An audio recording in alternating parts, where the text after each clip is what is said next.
Hello, this is the Trial by Stone. So tonight I want to talk about Robocop, Paul Verhoeven's 1987 action satire film.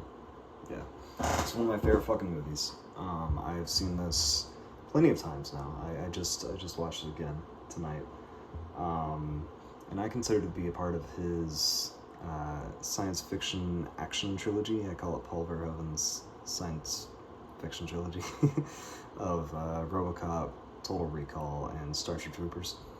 So this movie stars Peter Weller as Murphy and/or the eponymous Robocop. Miguel Ferrer as Bob Morton, Ronnie Cox as Dick Jones, Ray Wise as Leon Nash. I believe Ray Wise is the same actor who plays Leland Palmer in Twin Peaks, David Lynch's Twin Peaks, and yeah, and Nancy Allen as Lewis, which is one of the things that I love about the movie. I love her as a character. She is just really fun. I love her little karate kicks she does when she fights people, and I love the fact that they keep her and Murphy's relationship platonic. She is just his friend. They do have a fairly I don't know what the word is, sexy-ish scene that's kind of insinuating something there, where she helps him aim to get his targeting system back on since it's all fucked up, when he shoots the baby food that he has to eat. But man, I love this movie. It is just one of... God, I wish I watched it as a kid. I would have been fucking in love with it. I see why I didn't. This movie's really violent. It's got a bit of that ultra-violence for you. The good old ultra-violence, as Alex DeLarge says in Clockwork Orange.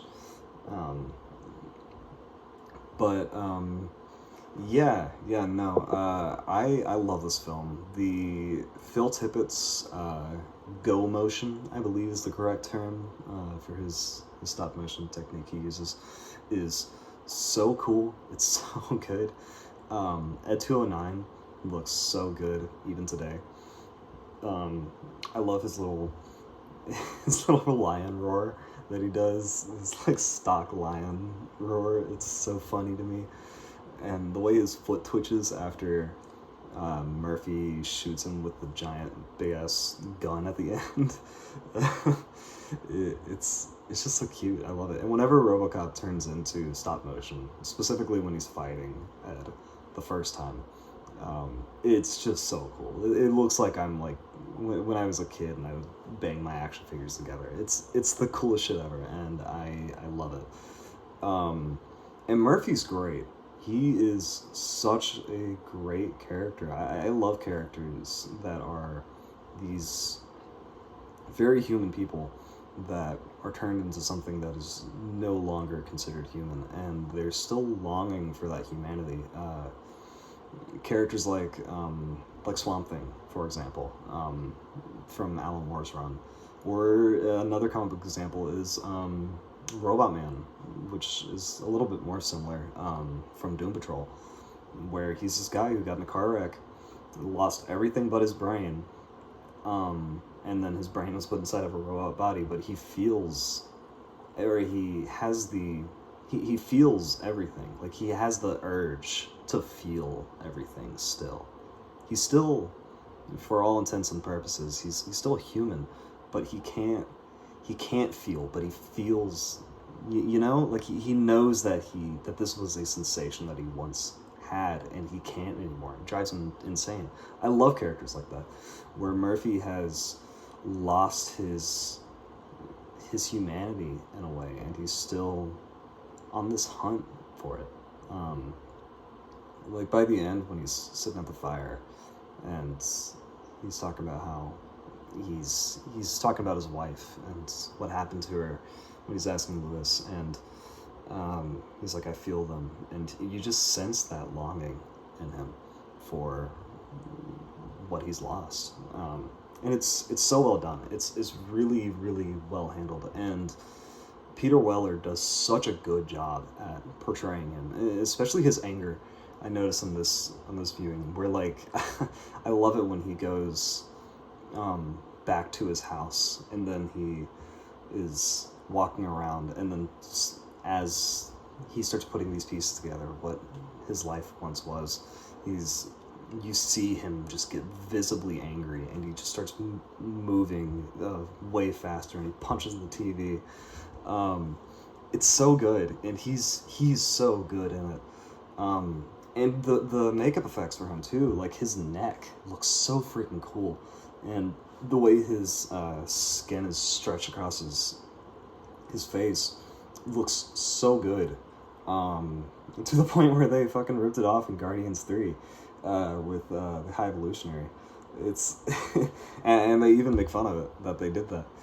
It's so good. And the subtle details of like how he still is Murphy is just a really really cool cool way to show that. Like the how he spins his gun and before he puts it in his holster every time, that he saw from TJ Laser, the TV show that his kid used to watch, and he was like, will you do that, Dad, or whatever, and now he's trying to learn it for his son. But he still does that as Robocop. And the same thing with his car. When he's driving his car out of the police station, he will like scrub the bottom of it, which he did when he was going out with Lewis the first time to go fight Clarence. And Clarence Boddicker is such a great character. I wish I could... I think his name is something Ray Smith or something. He is so fun. Can you fly, Bobby? Guns. He's one of the funnest 80s villains ever. He's so fun. God, I love him. And he's just eating up the scenery. Every one of his cronies are. Freaking, what's his face? Leland from Twin Peaks. He's same thing. His facial expressions are so fun. Like when Murphy goes into the club and he like punches him. He kicks him. He kicks Murphy in the balls, and nothing happens because I mean he's a fucking robot, and it hurts his legs. So then Murphy picks him up by his hair and starts dragging him around, and his face is so just animated. It is some Jim Carrey level shit, and it is so funny. I love watching it. Just everything in this movie is just so... Everyone is in on the joke, but everyone is into it. They know what they're trying to do, and they understand the assignment, and they're all doing it very very well.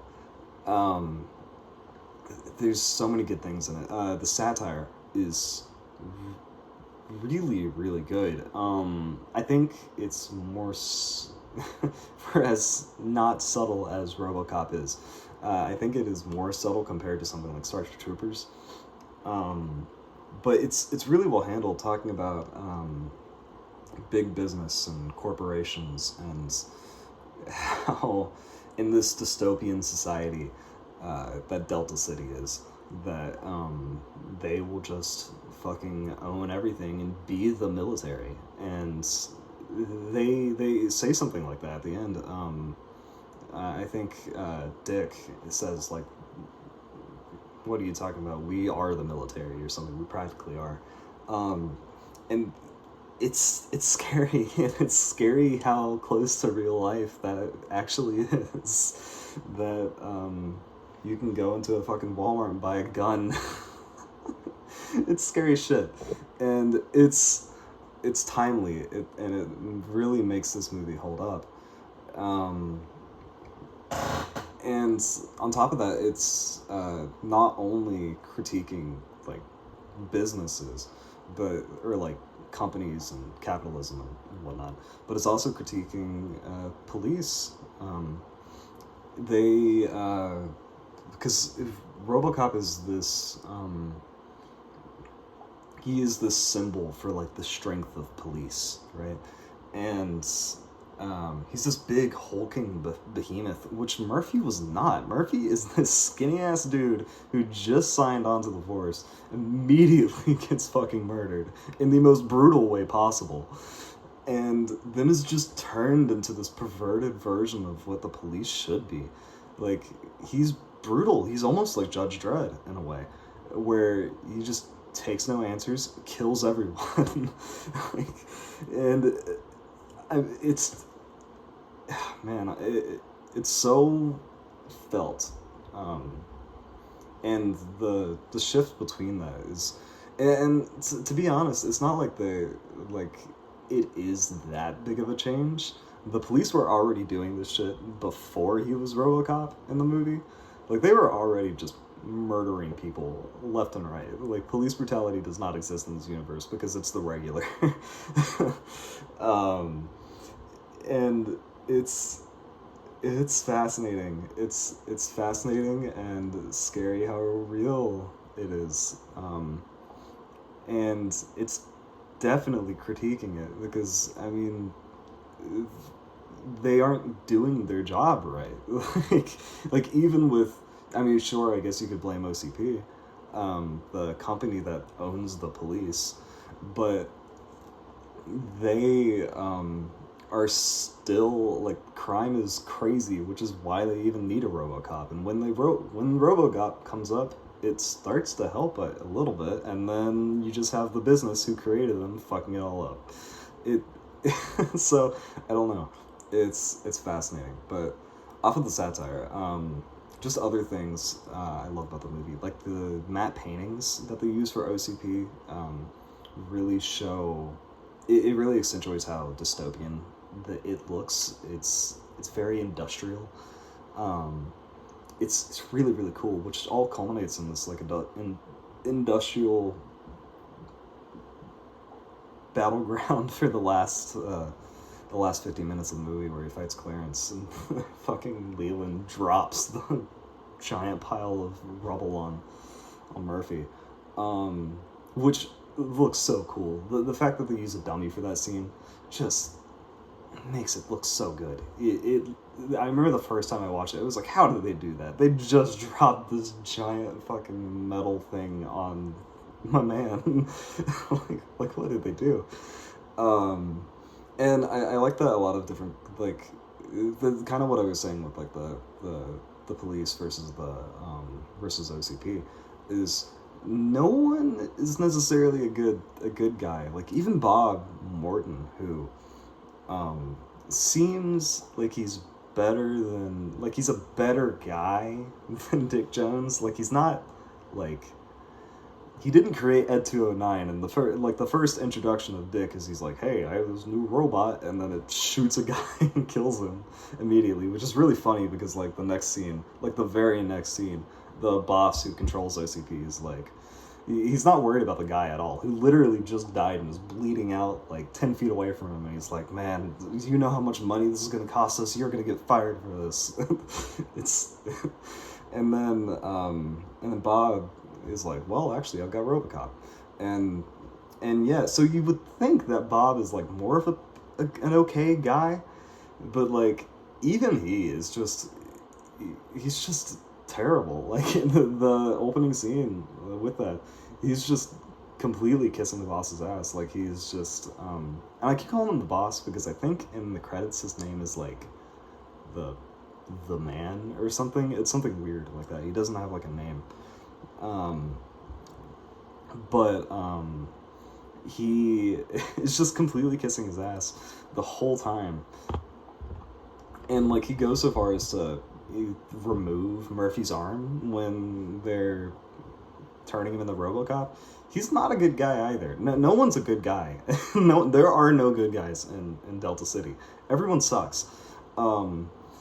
And yeah. It's great.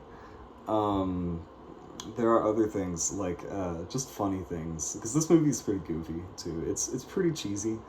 I will say one not cheesy thing that is fucking sick is when the gas station blows up and Murphy's walking out of the fire. That shot is it goes so hard, and yeah, I love gas station blow up scenes when they're really really cool like that. Like the when Christine catches on fire, is so cool. It's so cool, and this movie he looks so badass walking out. It's God, it's so cool. And yeah.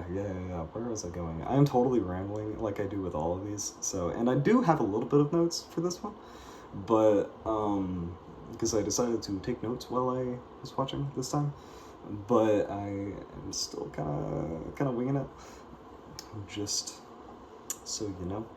But yeah. It's just it's great. I love this movie. The score is so good. I listened to that shit on repeat for the longest time. It's up there with like the Godzilla themes, some of my, and of course you have like Star Wars and Indiana Jones and Harry Potter and the Avengers theme or what have you, of like great themes that I love. Jaws, Close Encounters, whatever. But like E.T., there's so many. But like RoboCop and Godzilla specifically, I think are incredibly underrated. It makes this movie feel like a superhero movie because I mean that's basically what Robo is. He's practically a superhero. He's got his own theme. The fucking Coke shootout is like some of the sickest shit ever, and he shoots his gun like Han Solo. It's awesome. The action in this movie is great, but no, there's some goofy shit in this movie, like where Dick is talking to Bob Morton, who is also another Twin Peaks actor. He plays Albert, I think his name is Albert, Dale's old FBI buddy, who is just such a asshole, but he's really funny. He has a really funny scene with Harry where he's gets really sexual out of nowhere, and it's really funny. It's a really really funny scene, and he's great. He's a great actor, and he's really fun in this. But there's a scene in a bathroom where Dick is talking to Bob, and he's like, you know, I used to call my boss all these stupid names, and he's like, Iron Butt, and he's like, Boner, and he says, asshole, and it's just that was the rude names to call your boss back in the day. It has not aged well, and makes it really really funny. And the same with Dick's really long, stretchy arms, his stop motion self when Murphy shoots him out the window, which is one of the, aside from the pretty cheesy moment, which I like. It's endearing and it's cute because it's stop motion, and stop motion is always cool. But right after that, you get, in my opinion, one of my favorites action movie endings ever, where you have the boss who's like straightening up his tie, and he's like, there was some good shooting, kid. What's your name? And he goes, Murphy. And then you hear the theme rise, and it cuts to black, and Robocop. It is one of the greatest endings ever. I fucking love it. And the pacing in this movie is so good. It's so fast. Like, it just flies by. I never feel the time whenever I watch this movie. It's just awesome. It's just an awesome, underrated action movie that not enough people talk about. But has a lot of cultural relevance and timeliness that I think makes it really, really hold up, and is totally worth revisiting. It's one of my favorite movies. I watch it. I was checking Letterboxd, and apparently I've seen it at least once every year for the past 3 years, including this year. So it might be one of my yearly movies I watch, which I don't have many of. But Robocop is one of them because I fucking love that movie. It's so good. It's such a good movie. I definitely suggest checking it out if you haven't. Sorry for the whole spoiler alert for this. I probably should have started with that, but you know, for the few people who are watching my videos, sorry to turn you off if I did that. But yeah, I love this movie. It was directed by Paul Verhoeven, and that was Robocop. Yeah. So if you haven't seen it, go check it out. Go form your own opinions for yourself. And if you watched it based off of my recommend, please comment. I would love to hear your thoughts. So yeah, this is The Trial by Stone. So I'll see you guys later. Bye bye.